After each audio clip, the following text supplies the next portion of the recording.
Welcome to Bendy Beiju's Week 24 wrap-up. Well, friends, after reviewing this week's cards, I've concluded that Spirit has exactly 3 settings. 1. Repeat itself. 2. Repeat itself louder. 3. Repeat itself while wearing a cosmic sequined jumpsuit. Let's look at what happened. Monday kicked things off with Venus energy.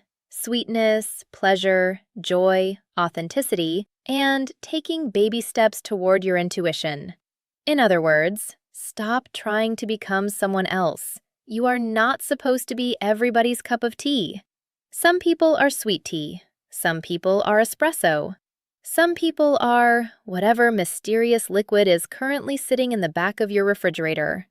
The guides reminded us that authenticity doesn't happen through giant dramatic life overhauls. It happens one small choice at a time, one baby step, one moment of listening to yourself before asking 17 other people what they think. Then Tuesday arrived and immediately handed everyone a forgiveness assignment, because apparently we can't build a new earth while dragging around 20 years of emotional baggage and 3 old arguments we keep replaying in the shower. The message was simple. Forgiveness isn't about letting someone else off the hook. It's about finally putting down the hook you've been carrying.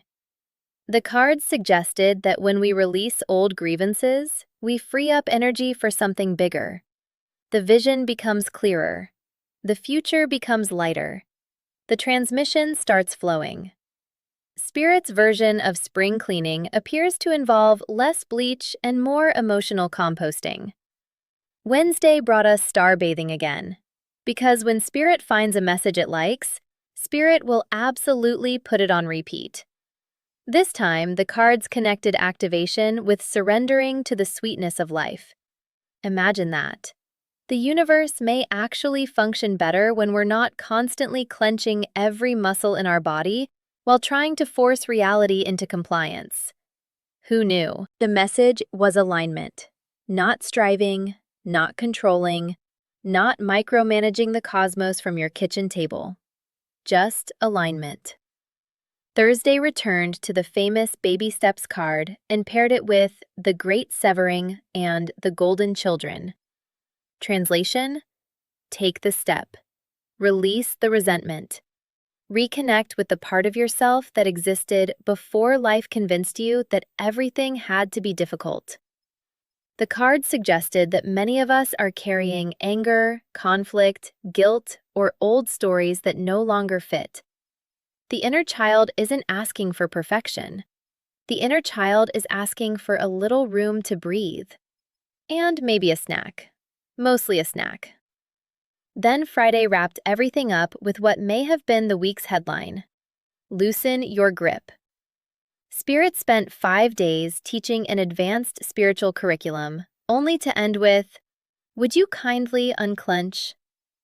The message was about letting life in, loosening our grip on outcomes, loosening our grip on identities, loosening our grip on expectations. Loosening our grip on how awakening is supposed to happen, because apparently divine energy has difficulty entering a closed fist. Who knew the secret to spiritual growth might be relaxing just enough for the universe to get a word in edgewise? So what was the theme of Week 24? Authenticity, forgiveness, alignment, trust, and a surprisingly aggressive campaign against overcontrol. The cards repeatedly reminded us that transformation doesn't arrive through force. It arrives through willingness. A baby step, a softer grip, a little forgiveness, a little sweetness, a little more willingness to be exactly who we already are, which, inconveniently, has been the answer all along. Until next week, keep taking the baby steps, keep loosening your grip, and try not to micromanage the universe. It's doing the best it can with 7 billion humans making questionable decisions.